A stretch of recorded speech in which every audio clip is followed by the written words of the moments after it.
Hey everybody, so CrossFit has announced what its in-person qualifying schedule is going to look like 2025. We got 9 Sanctional 2.0 events, going to send a guaranteed 16 individual men and individual women to the games. This is obviously a pretty big change from the semifinal format where we saw 40 men and women qualify through in-person semifinals, especially when you break it down geographically. Obviously, structure is still in air, but North America-based events, there's 3 sending 2 men and 2 women each, so whatever, 6 total guaranteed spots versus I think it was about 11 or 12 out of Syndicate Crown and 8 women and 9 men out of the West Coast Classic last year. So going from 18 or 19 down to 6. Europe has its 2 events, 4 athletes total. The French Throwdown sent 10 athletes last year. Torian Pro, they're down to 2 men, 2 women as well because of the quarterfinals standings last year. The Oceania men and women each send 4 athletes. Copa, I think they're sending 2 as well. They had 3 just based off of semifinals performances. So a big drop, which is going to do a little bit of altering, I think, to the landscape of what the in-person semifinals mean and who's going to qualify out of those. Obviously, we haven't seen this format yet, so it's a little bit of speculation looking backwards, but I think there is some interesting things that we can tie from the worldwide quarterfinals results to who could potentially step up next year in terms of getting those in-person qualifying spots. Taking a look at what CrossFit has announced, so we know we had 16 athletes coming out of the in-person Sanctionals.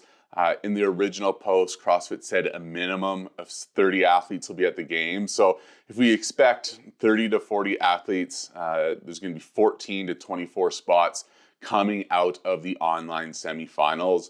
So at 2024 games, athletes that didn't finish in the top 2 of their semifinal but still qualified for the games. On the women's side, there was 7 women who finished in the top 14 of worldwide quarterfinals that went on to the games, which includes a lot of big names like Emma Lawson took worldwide quarterfinals this year. Daniel Brandon was 5th. Emma Tall 8th. Emily Rolfe finished on the podium at the games. She was 13th. Corinne Freyova 14th. So those, all would have qualified. If we go down to 24th, there's another 5 athletes that ended up making it, including Haley Adams and Ariel Lowen. Sorry, there's 4 more. So a total of 11 women who qualified to the games that didn't finish in the top 2 of a semifinal would have theoretically made it under this new constraints. Where on the men's side, pretty similar things. Athletes that finished in the top 14 or 24 of worldwide quarterfinals, but didn't finish in the top 2 of their semifinal. So you had Hoffer, he was 3rd in worldwide quarterfinals, Krenikov 4th, Hatfield 5th, BKG 6th, Moritz Fiebig 7th, Jay Crouch 8th, Enola Kai 9th, Hopper was 11th, and Sam Cornier was 14th. So what is that? 9 guys finished in the top 14 of worldwide quarterfinals, but didn't finish in the top 2 of semifinals, which also includes like a number of the big names that we see in the sport.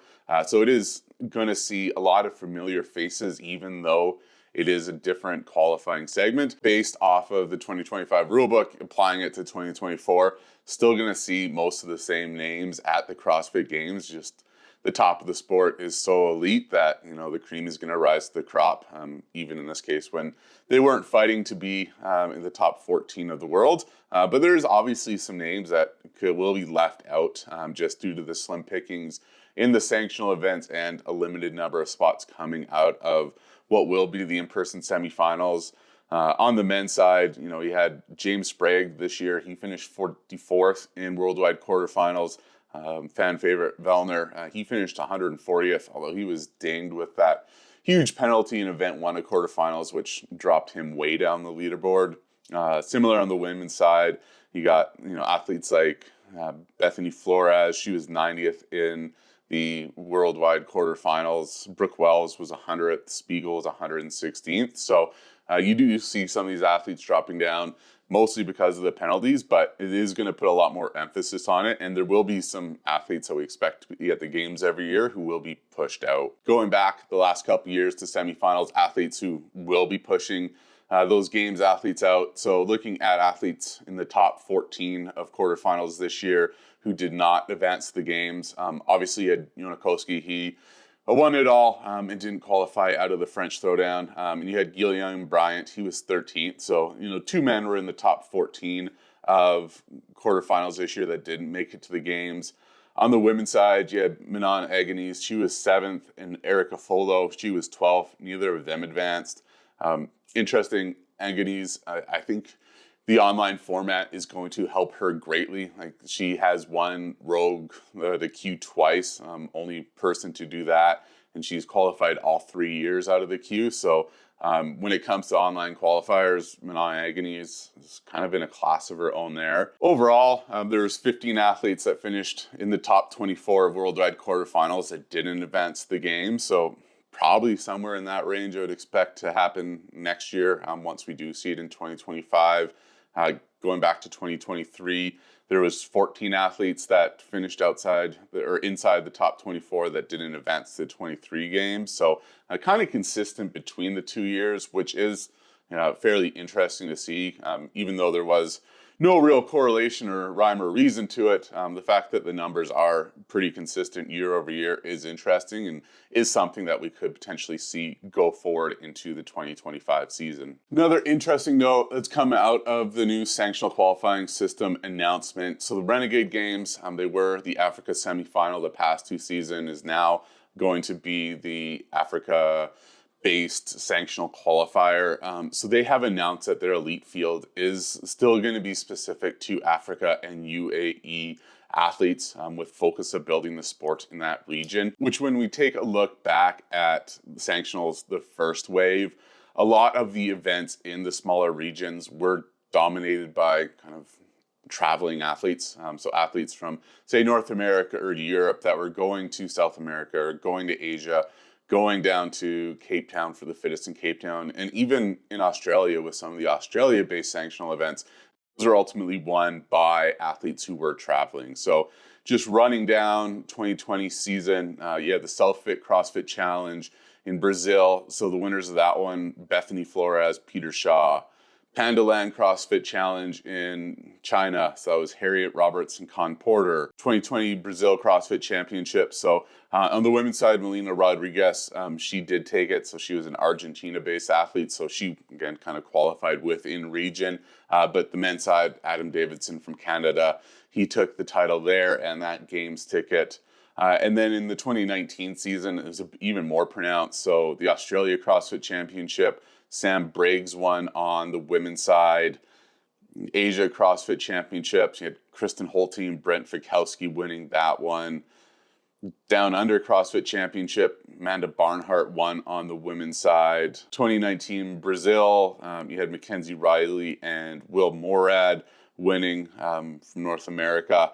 And then when we look at the fittest in Cape Town from 2019, you had Katrin Davidsdottir on the top for the women's side with Mia Hesketh and Alessandra Picelli. Also rounding out the podium, I think Michelle Morand, she was 5th, so the top ranking African women was 5th on the radar there. And then on the men's side, again, even more pronounced, are just athletes traveling in for the competition. So the top, I think 8, you had Sean Sweeney, Cole Sager, James Newberry, Street Horner, Tim Paulson, Andre Houdet, Lucas Parker, and then in 8th you had Jason Smith, who is the top African man. So having this constraint where the Renegade Games will be region specific, I think it is a good piece for building athletes within Africa and the UAE to really build up the sport within that region by giving them the opportunity to compete on the world stage. It would probably detract again from viewership just because the global fan base is interested in seeing some of the top athletes, but I think over time this will be a good step to build the sport internationally.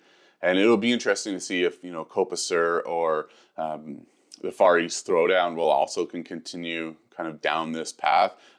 Otherwise, we will just be, where we were with, Sanctionals 1.0, where it is athletes with probably a deeper payroll or taking a long shot on some of the Sanctionals in what would have been historically weaker regions, being athletes flying in to try to take those coveted game spots from them. So it'll be interesting to see what happens at a Copa Sur and Far East Throwdown, but it is just kind of historical context of just seeing the number of North Americans and Europeans that came into smaller regions and taking the games thoughts. Still lots to uncover with sanctionals and the game season next year, but just interesting to point out kind of a few of the things that we could see that which will bring new faces to the CrossFit Games just with the online qualifier, and just the difference between athletes that qualify or could qualify there versus who has succeeded past in semifinals, and just how the Renegade Games is starting to shape the qualifying structure for sanctionals